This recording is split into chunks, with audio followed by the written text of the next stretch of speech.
గీతా మధురిమలు గీతా సారం భగవద్గీతలో 2వ అధ్యాయంలో 11వ శ్లోకంతో నిజానికి కృష్ణ పరమాత్మ బోధ మొదలవుతుంది. అందులో మొత్తం గీతా సారం వస్తుంది. 2వ అధ్యాయం మొత్తం గీతా బోధకి ఉపోద్ఘాతం అని అంటారు. అందులో మళ్ళీ ఈ 11వ శ్లోకం మొత్తం గీతా సారాన్ని ఒక్క ముక్కలో చెప్తుంది అని చెప్పవచ్చు. ముందు ఆ శ్లోకం చూద్దాం. శ్రీ భగవానువాచ అశోచ్యానన్వశోచస్త్వం ప్రజ్ఞావాదాంశ్చ భాషసే గతాసూనగతాన్సూంచ నానుశోచంతి పండితాః. భగవద్గీతలో మనం తెలుసుకోవాల్సింది ఒకటే. అర్జునుడు తన సమస్యను తెలుసుకున్నాడు, కృష్ణ పరమాత్మను శరణు వేడాడు. మనం కూడా మన సమస్యను తెలుసుకుని గురువును శరణు వేడితే మనకు కూడా పరిష్కారం దొరుకుతుంది.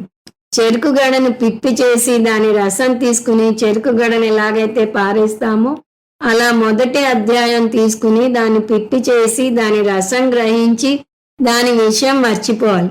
దాని సారం 4 దశలు. సమస్యను తెలుసుకోవాలి, నిస్సహాయతను తెలుసుకోవాలి, శరణు వేడాలి, విద్య నేర్చుకుని ముక్తి పొందాలి. ఆ సారం పొందాక మహాభారత యుద్ధం క్రీస్తు పూర్వం 3103 సంవత్సరంలో జరిగిందా లేదా 5000 సంవత్సరాల కింద జరిగిందా అని తర్జన భర్జన పడకూడదు. అది వదిలేసి అసలు బోధ మొదలవుతున్నది ఈ శ్లోకం ద్వారా. దానిలోకి అడుగు పెడదాం.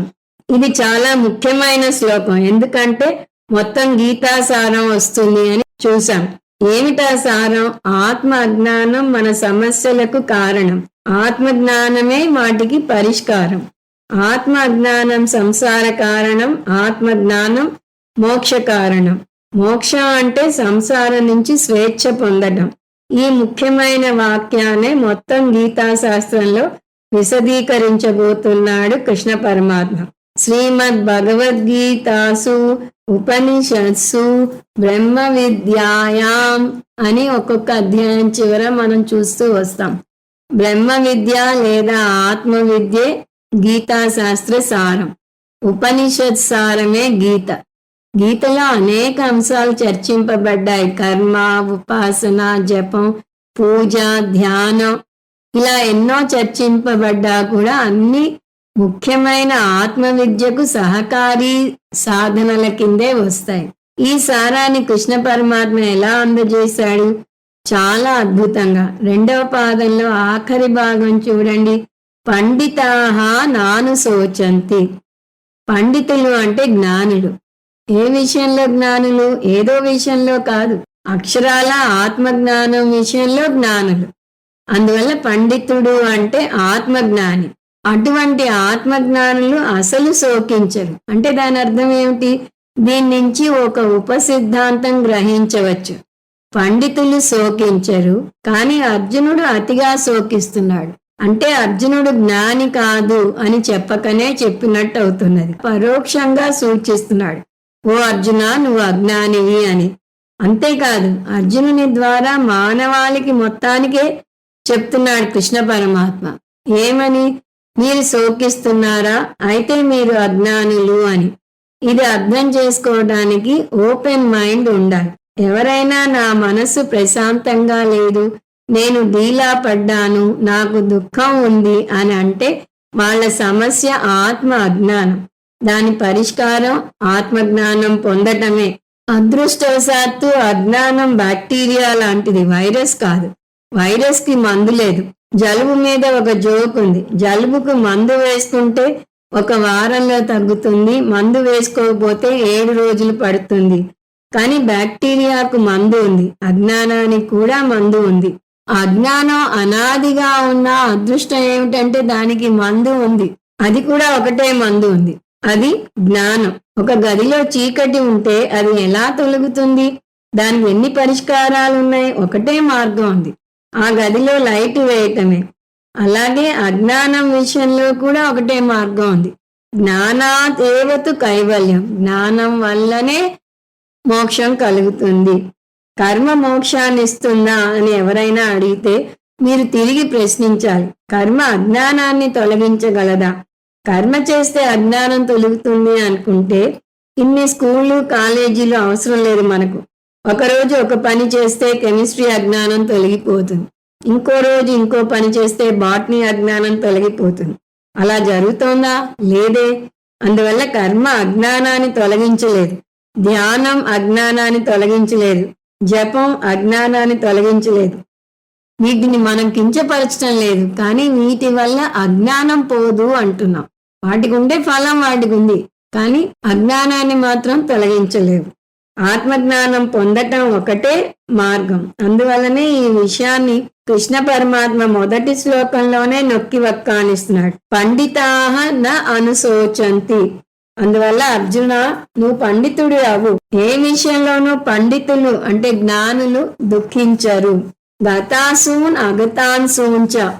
వాళ్ళు జీవించి ఉన్న వారి కోసం బాధపడరు, మరణించిన వారి కోసము బాధపడరు. మనం దుఃఖించేది రెండు విషయాల కోసమే. జీవించి ఉన్న వారి కోసమో మరణించిన వారి కోసమో బాధపడతాం.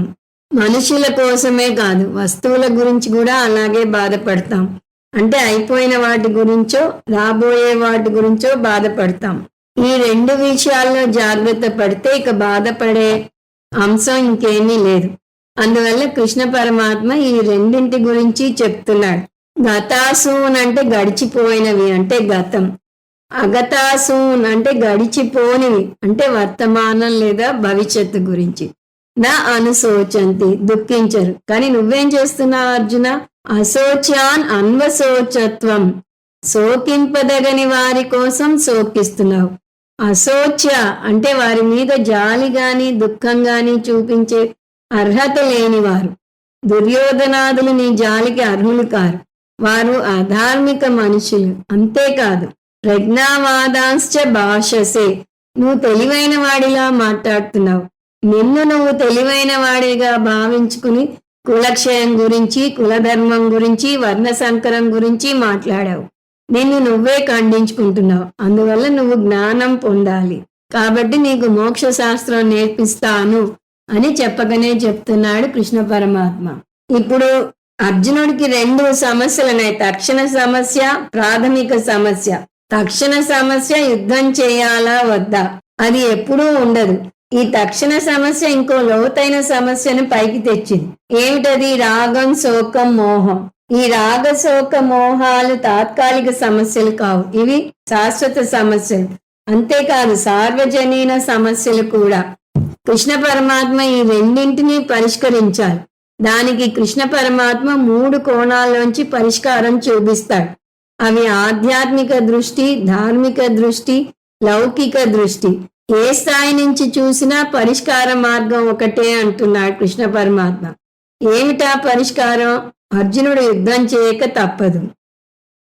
ఆధ్యాత్మిక స్థాయిలో ఆత్మతత్వం గురించి చెప్తాడు. తర్వాత ఒక స్థాయి కిందకి దిగి వచ్చి ధర్మపరంగా చెప్తాడు. అలా చూసినా వీరిని చంపటం హింస కాదు, అహింసలోకే వస్తుంది.